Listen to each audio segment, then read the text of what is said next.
This is Analytics with Asa, hosted on the FF Faceoff YouTube channel. Now, typically my show tends to cover analytics and numbers and really nerdy stuff in that regard. But today we're going to talk about the other aspect of nerdy football, and that is contracts. So for those who aren't aware, the franchise tag deadline occurred today. And for those who aren't aware of a franchise tag, it is essentially a maneuver mechanism that teams can use in order to maintain control of a player for an additional year. The way it typically works is they average the 5 highest paid players at that position, and then they average that out, and that becomes the value of that contract for 1 year. If you sign the franchise tag an additional year, it's worth 20% more than it was the previous year. And we'll talk about a little bit more of the details in that. But without further ado, let's cover what went down today. So first we have Tee Higgins. He is the wide receiver 2 for the Bengals. And for those who aren't aware, he is kind of the Robin to Jamar Chase's Batman, a really important player to make that offense really run. And while I don't have the numbers in front of me right now, he was kind of the reason why that offense was so efficient. Because obviously Jamar Chase is the best receiver on that team. But whenever you have 2 receivers that are really effective, it tends to change the way that defenses have to play coverage. So he was franchise tagged for 1 year, $26.2 million. And another thing about franchise tags is they are fully guaranteed. The reason why this matters is because it occurs on the team's salary cap and on their books right now. Now, he was projected to get a 4-year, $120 million contract with $70 million guaranteed, according to Over the Cap and PFF. And the reason why that's so important is because the Bengals kind of did the obvious here. Well, I'm sure they wanted to work out a deal with Tee Higgins. Whenever you're not able to, they could franchise tag him at a rate that was cheaper than his projected contract value per year. So kind of a no-brainer move right there. Now, my guess is they're going to try to work out an extension. And for those who were not on Twitter, Joe Burrow was the type of guy who was showing how he could restructure his contract and extend Jamar Chase and extend Tee Higgins and kind of work all that out together. And he definitely seems like someone who is really interested in maintaining that core that they have all together. So it is probably in the Bengals' best interest to get all of that done. They're typically a team that doesn't pay a lot for their players because their owner is not worth quite as much net worth-wise as the other owners. But it is a very important thing for the wide receiver free agency market because they kind of lost their top guy. And we'll cover someone else who made that free agent market a little bit better. But without further ado, let's go on to Osa Odighizuwa, who is the defensive tackle for the Cowboys.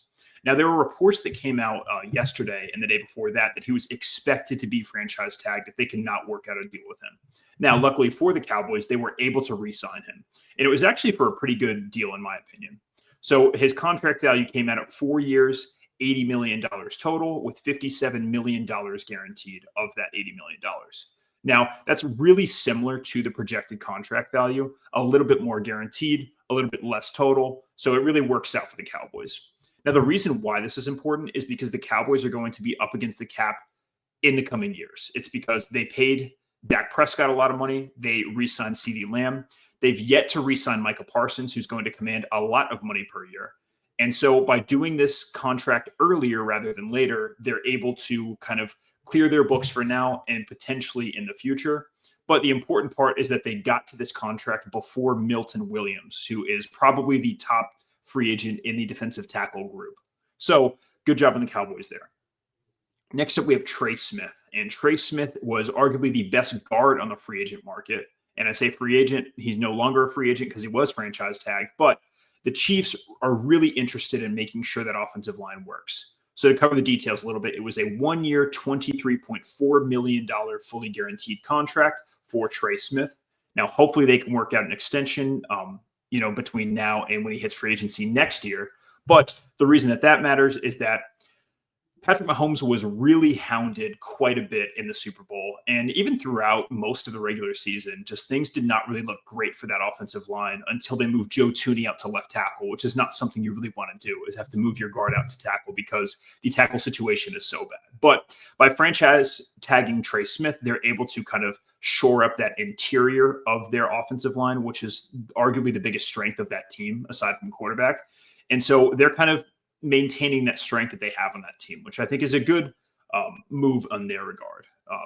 The reason why this is important is because Trey Smith was projected a 4-year, $86 million contract with $52.5 million guaranteed.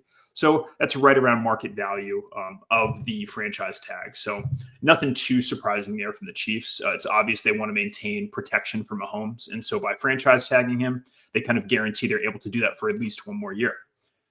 Probably the most notable, I guess, non-event to happen in the day was Sam Darnold. So me being a Vikings fan, I kind of kept really close eye on this situation. But a lot of people speculated that Sam Darnold would be franchise tagged and then traded to a team that was interested in further extending him whenever the free agency market opens. But that did not happen. So the important part about that is that he is now going to be an unrestricted free agent. So he could sign with the Vikings if he wants to between now and Monday, which is when the legal tampering period opens, or he could wait it out and then end up signing with a different team later.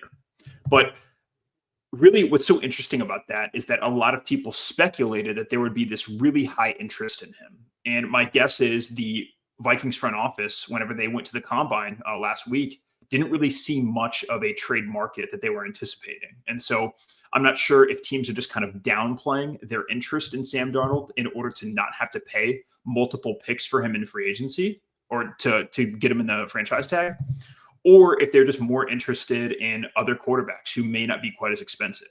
And I say expensive because his projected contract is 3 years, $123.75 million with $70 million guaranteed.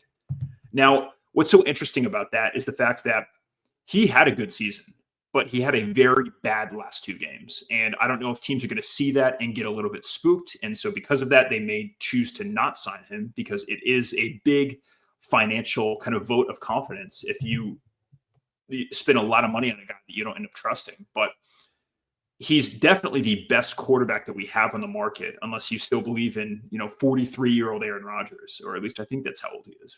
But yeah, Sam Darnold was not franchise tagged. And so I'm not sure exactly how much he's going to get in free agency, but typically these over-the-cap projections are pretty good. So right around $40 million a year is what we can expect to see from him.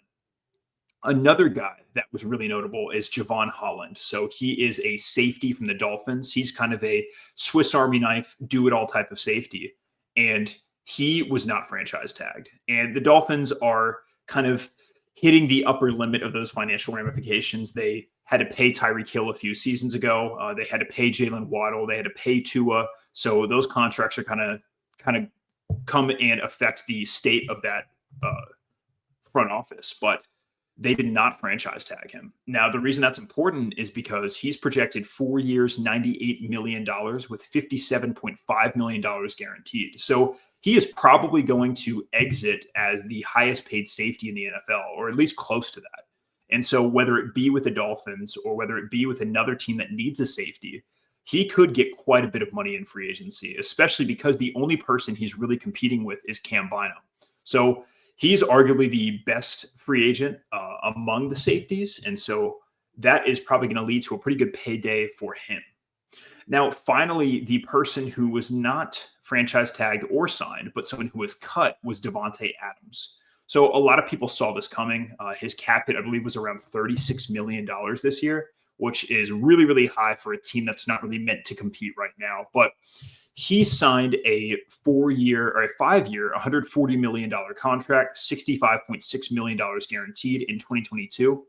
And he is in the midst of the second year of that contract, and it was terminated kind of artificially. But that's going to be really important because while the wide receiver free agent group loses their best player in Tee Higgins, they kind of gain another player who is arguably better or just as good, and that's Davante Adams. So we'll kind of talk about some potential free agent team pairings in future episodes, but I think this is really interesting because this is going to really set the stage for free agency, because teams tend to gauge the value of a player's contract, and based on that, they decide whether or not it's worth it to franchise tag. So my guess is because the Bengals expected Tee Higgins to get more money elsewhere, they wanted to franchise tag him now, because you get a really good receiver with Tee Higgins who's projected $30 million a year, only have to pay him $26.2 million, which is pretty good. Osa Odigizua, pretty similar situation. You get to extend him 4 years, $80 million, which was a tiny bit under the projected value. Trey Smith, you get him for about market value.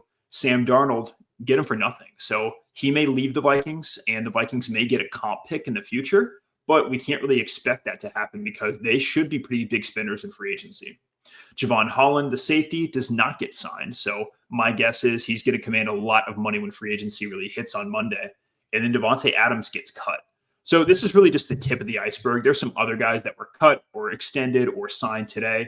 But these to me were the really notable ones that if you are just kind of looking at the NFL from a top-down perspective, these are the guys you really want to be aware of. But the reason I think that's so important is because free agency is right around the corner. On Monday, stuff is going to go down. We're going to kind of make our projections in future episodes, but it's going to be really exciting. And it is really the best time to be a front office / analytics nerd because you get to make all of these projections and you cannot be proven wrong until September rolls around. So with all that being said, thank you for watching and subscribe, comment down below. What do you think? Do you think these are good moves from the team? And stay tuned for Thursday whenever I will do an episode with data scientist Tay Seth. So this is Analytics with Asa. Thank you for listening.